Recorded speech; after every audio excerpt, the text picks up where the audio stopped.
2019년 8월 제리는 업무 때문에 구글 위성 지도를 보고 있었습니다. 그러다가 문득 자신이 예전에 살았던 동네 플로리다 웰링턴이 궁금해졌죠. 그는 구글 지도로 동네 길거리를 구경하다가 호수에서 뭔가 이상한 것을 발견합니다. 아무리 보아도 그것은 호수 속에 빠진 자동차 같았죠. 그는 아직도 그 동네에서 살고 있는 전 여자친구 에리카에게 연락을 해서 자신이 발견한 것을 알려주며 그 호수에 한번 가봐달라고 부탁했습니다. 에리카는 호수로 가서 이상한 물체가 보였던 그 장소를 들여다보았지만 육안으로는 아무것도 보이지 않았죠. 에리카는 평소에 알고 지내던 이웃에게 드론으로 호수를 촬영해달라고 부탁했고 그 결과 정말로 호수 안에 차가 침수되어 있다는 사실을 확인했습니다. 그리고 그들이 경찰에 신고하면서 이 사건이 알려지게 된 것이죠.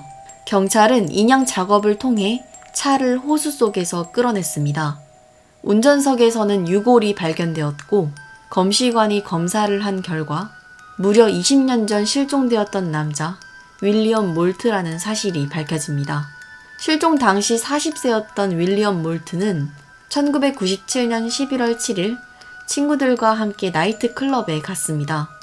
그곳에서 윌리엄은 술을 마시면서 놀다가 밤 9시 30분쯤 여자친구에게 전화를 걸어 집에 가겠다고 한 뒤 차를 몰고 떠난 것을 마지막으로 실종되었습니다.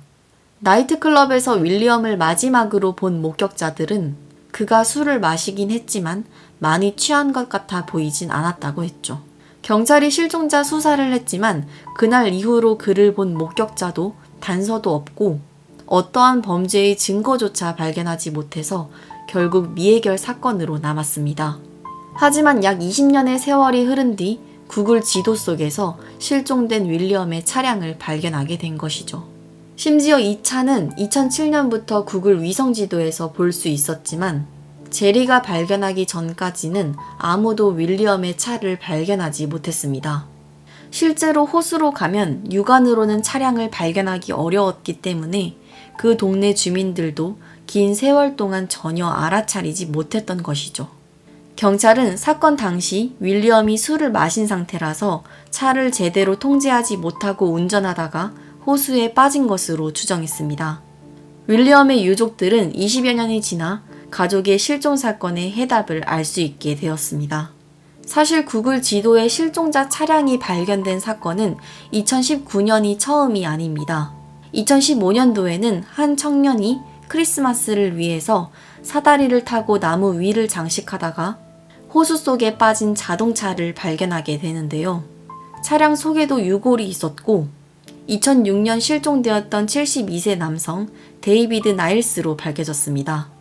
그는 칵테일 바에서 친구를 만나러 차를 몰고 나갔다가 실종되었고 수사했지만 결국 이 사건 역시 미해결 사건으로 남았었죠. 그러다가 9년 후 한 청년이 우연히 호수 속에 잠겨있는 차량을 발견한 것입니다. 더욱 놀라운 것은 나일스의 차량 역시 구글 위성 지도로 또렷이 확인할 수 있었다는 것이죠. 이곳은 실종자의 이름을 따서 데이비드 나일스 기념공원으로 바뀌었습니다. 이렇게 기술의 발전으로 위성 사진을 쉽게 볼 수 있는 시대가 되면서 미궁 속으로 빠졌던 실종 사건들이 해결될 수 있었습니다. 그리고 윌리엄 몰트의 차량은 현재도 구글 지도에서 확인할 수 있습니다.